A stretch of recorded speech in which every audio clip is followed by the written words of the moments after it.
শুভেচ্ছা সবাইকে, যে যেখান থেকে শুনছেন এবং দেখছেন সবাইকে স্বাগত জানাচ্ছি। আর আজ বুধবারের অনেক অনেক শুভেচ্ছা, অভিনন্দন। কেমন আছেন? নিশ্চয়ই ভালো। আর হ্যাঁ, ভালো থাকারই কথা, কারণ সময়টা যা যাচ্ছে একটু ভালো থাকতেই হয়। এটা অবশ্য নির্ভর করে আপনি কতটা নিজের প্রতি যত্নশীল তার উপর। এই যত্নের কথা যদি আমরা বলতে যাই, তাহলেই কিন্তু প্রথমে থাকবে খাওয়া দাওয়া, তারপরে থাকবে বিশ্রাম, তারপরে থাকবে রাতের ঘুম, তারপরে থাকবে সকালে ওঠা। আচ্ছা, আপনার কাছে সব থেকে বড় সমস্যা কোনটি? রাতে তাড়াতাড়ি ঘুমাতে যাওয়া, নাকি হচ্ছে সকালবেলায় তাড়াতাড়ি ঘুম থেকে ওঠা?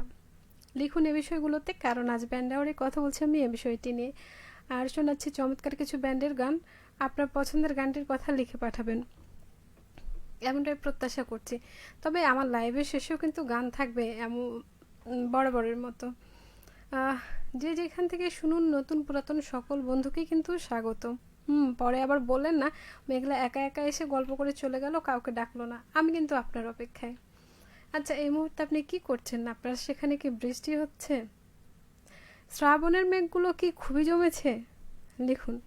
শুধু কি শ্রাবণের মেঘগুলোই দায়ী, নাকি হচ্ছে আপনিও এটার সাথে একমত? বিভিন্ন বিষয় থাকছে, তার থেকে যেটি থাকছে সেটি হচ্ছে যে কোন কাজটা বেশি সমস্যার, সকালে ঘুম থেকে ওঠা তাড়াতাড়ি নাকি রাতে তাড়াতাড়ি ঘুমাতে যাওয়া?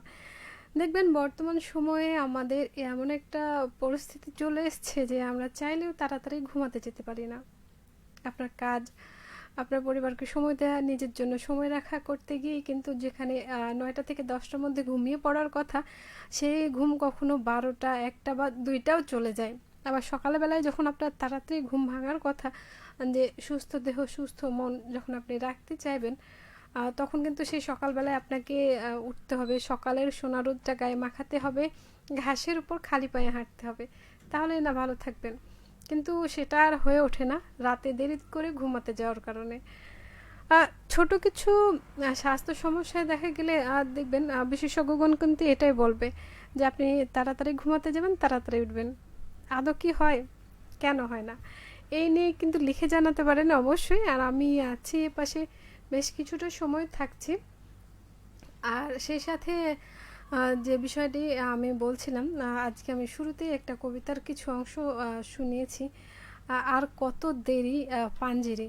তো সেই রকম যদি আপনার কাছে কোনো কবিতা থেকে থাকে ভালো লাগার, মাঝে মধ্যে মনে হয় যে এই কবিতাটা শুনি বা এই কবিতাটা নিজে নিজে আওড়াই মনের অজান্তে, সেই কবিতার কথাটিও লিখে জানাতে পারেন ব্যান্ড আওয়ার আয়োজনে। কারণ আজ কবিতা অন্য কারো হতেও পারে। আজ একটা ঘটনা যেটি আমার মনে হয় যে আসলে বলা দরকার। দেখুন, ক্ষমা এবং প্রতিশোধ দুইটাই কিন্তু মানুষের। কিন্তু আপনি যদি বলেন প্রকৃতির সাথে মানুষের কোথায় মিল, মানুষ সেটা তাৎক্ষণিক দিলেও প্রকৃতি সেটা ধীরে ধীরে দেয়, এবং এটা আপনি বুঝতে পারবেন। এই ক্ষমা আর প্রতিশোধের মধ্যে গিয়ে আপনি যদি বারবার একটা জায়গা থেকে আপনাকে খালি হাতে ফেরত আসতে হয়, এবং সেখানে যদি আপনি প্রতিহিংসা বা প্রতিশোধের মুখোমুখি হন, তাহলে আমার মনে হয় সেই জায়গাটা থেকে বেরিয়ে আসা উচিত। আপনি প্রতিশোধ নিতে পারেন কি একটা ভালো কাজের সাথে আরেকটা ভালো কাজে দিয়ে আপনি প্রতিশোধ নিতে পারেন। আপনি ক্ষমার জায়গাটি হচ্ছে ক্ষমা করুন, ছোট হলে তাকে ক্ষমা করুন। সে যদি অজান্তে ভুল করে থাকে তাহলে আপনি ক্ষমা করুন। সে যদি দ্বিতীয়বার ভুলটি করবে না বলে আপনাকে আশ্বাস দেয় এবং প্রতিজ্ঞাবদ্ধ হয়, তাহলে আপনি সে কথাটা ভেবে দেখে তাকে ক্ষমা করুন। কিন্তু ক্ষমা যদি বারবার সুযোগ সন্ধানের বিষয় হয়ে ওঠে, তাহলে ক্ষমাটা বাদ দিন, বাকি সব কিছু করুন, ঝগড়াঝাটি করুন, সাথে কথা বলা বন্ধ করে দিন, ব্লক করুন, সব কিছু করুন। আচ্ছা, ব্লক করলে কি সব সমস্যার সমাধান হয়ে যায়? তাহলে তো রাতে ঘুমটা নিয়ে আসার জন্য সব কিছু আমাদের ব্লক করে দিতে হবে। লিখুন আপনার কথাগুলো। আছি এ পাশে। আমার লাইভটি শেষে কিন্তু যে গান রেখেছি, আচ্ছা আমি কি আজ খুব তাড়াতাড়ি চলে এসেছি মনে হচ্ছে? কারণ আমরা প্রত্যেকেই চেষ্টা করি একই